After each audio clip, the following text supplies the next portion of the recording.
Bungkag ang bahaw ni guys. Yun, after Semana Santa. Wow. Sarap na nito. Ayan guys. Sumin natin gaano kaganda yung ating adobo recipe na dried adobo. Yan o. Wow naman. Hanek po. What's up guys? And for today's vlog, na-miss ko na ang adobo kasi after ng Holy Week. Yan guys, magluto tayo ng adobo with pineapple. So may mga karne tayo dito na ritaso, saka may tinga. Isabay natin to sa pag-adobo kasi medyo na-stuck na to. So tara, samahan niyo ko guys, magluto tayo ng pork adobo with pineapple. Let's go!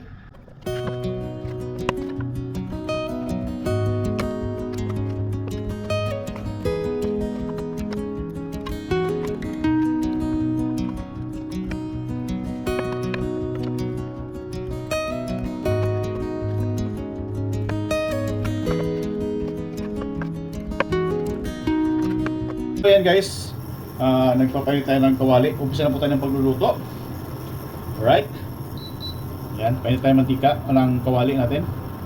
So yan, yung gagamitin nating oil dito guys, mantika pa rin ng baboy. Pero kunti lang kasi yung yung baboy natin, karneng baboy natin, ano siya, mataba, maraming taba. So nag-release tayo ng taba guys. Yan. Ito pang ano lang, luto lang ito ng mga ricado niya. Yan.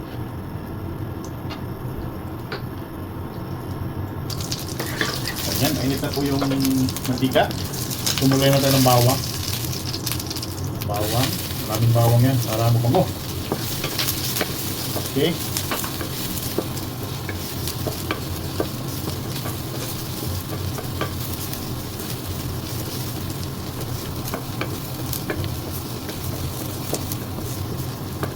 Ayan. Then, light golden brown na yung bawang natin. So, lagyan natin yung sibuyas at luya. Ayan guys, sibuyas, luya.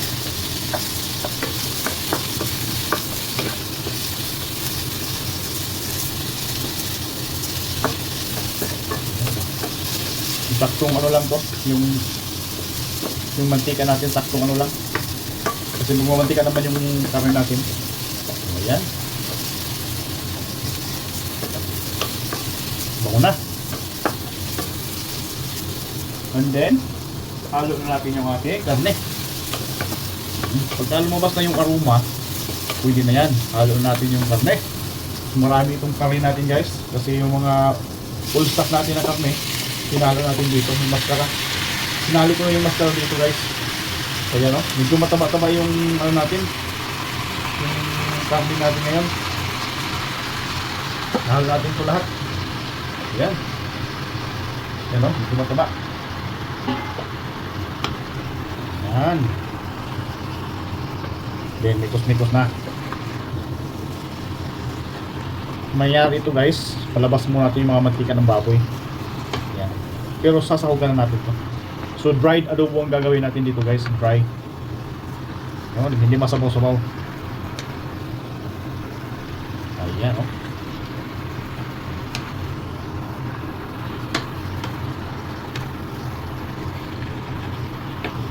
Then, para mawala ang lansa ng karne, bigyan na tayo ng suka dito guys.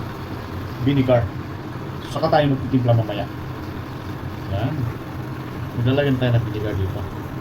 Hanggang sa mag-provide siya ng tubig niya. Kunting nikos lang para halo yung vinegar. Okay. Yan. Then, yan. Alright, ditakpan natin ito.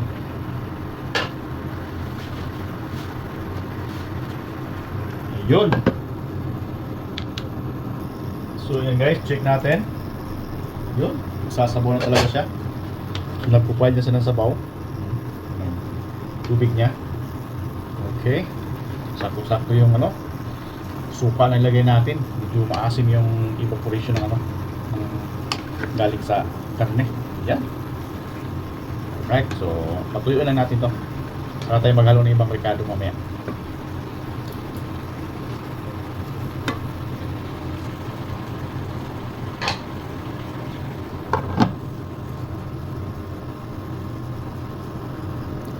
After 15 minutes, check natin.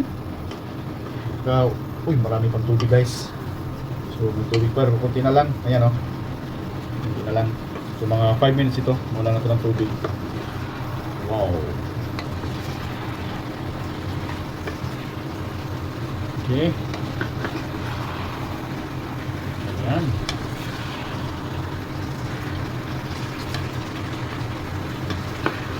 Marami-rami ito guys. Marami-rami. Adobo natin ngayon.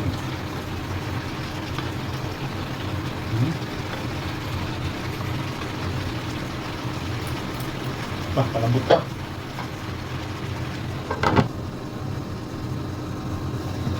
Wow, at this point guys, wala na yung sabaw. Try natin. Wow, yun. Tumunog na. Ayan o. Maganda siya, duminikit na siya sa kawali natin. Ibig sabihin, yung sabaw talaga wala na. Mantika na to. Okay. Malambot na ito ng kunti. Pagka ganitong mga ano. Alright. So at this point guys, maglagay na tayo ng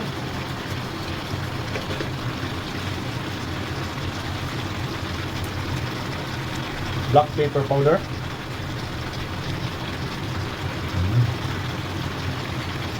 Yung classic yung paminta na medyo crunch lang siya na paminta. And then toyo,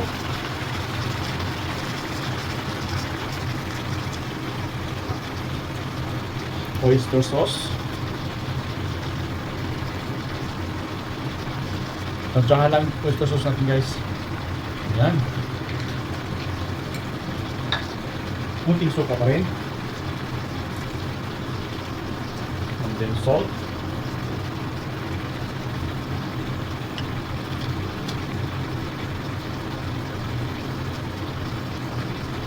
Okay, and then rock sugar.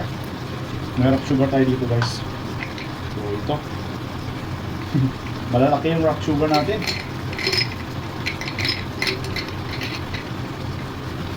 Ayan lang, malaki na diba. Balik pa dito. Ayun, para manamis-namis. And then yung katas ng pineapple. Yan. So ito na tayo magpapalambot sa kanya. Tapos magpapalabas ng mantika. And then pangkulang, pampaganda, pampakagat ng anghang, chili. Chili din tayo guys. Yan. Para may kagat ang anghang yung ating ano, adobo. Yan. Patuloy na natin para sulit yung kagat. Okay, pinakat lang natin yan guys. Pinakat lang natin yan para lalabas talaga yung anghang. Alright, ito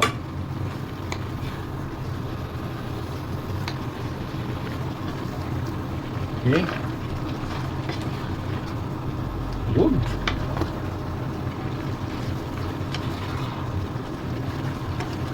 Siguradong lalabas na yung mantika ng karne natin dito guys.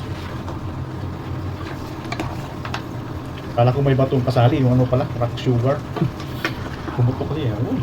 Yan o. Yan, medyo hindi na siya makutla. Okay. Mamaya, check natin yan. Wait. Meron pala tayo ng tawag ito, calamansi.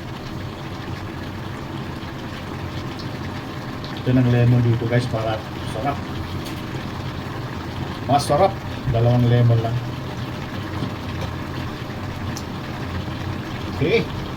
Para mabango. Mabango na, masarap pa. Alright. Ito na rin siya. Mabuto-buto. May mga buto ng lemon. Mapait ito. Ayan. Kaya tayo ng lemon guys oh. Ayan. Goods na yan. Okay. So yan guys, maya-maya Yun. Bango na. So, takpan lang natin to.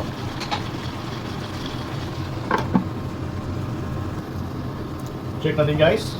So, ayan. Wow. Wow. Yun. Mamantik na siya guys, oh. Sarap na ating adobo. Okay. So, pantayin na natin ito siya guys. Yung mantika na talaga yung makikita para goods na goods. Yan. Kung iba, yung iba, magganitong texture, wala na. Gusto nila mga ganito may masabaw-sabaw. Sa akin hindi. Kasi medyo mataba yung karne natin. Kaya gusto ko magmantika siya. Okay. Alright. So wait na lang natin to. So at this point guys, klaro-klaro na yung ano natin. So lagyan natin ng pineapple. Malapit nang mawala yung ano, tubig. Yun. Mamantika na, oh. Wow.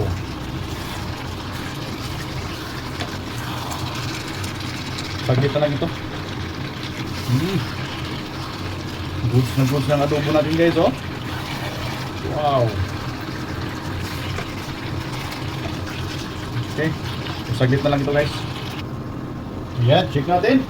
Wow. Uy, tumunog na. Mamantika na siya guys, oh. Tingnan nyo. Mantika na, no? Yan ang gusto ko. Lulutuin ko siya ng mantika niya. Alright, yan, no? Kaya kailangan itong ng, ano, ng laging pag, ano, mikos-mikos kasi didikit yung sugar. Masusunog yung sugar. Okay.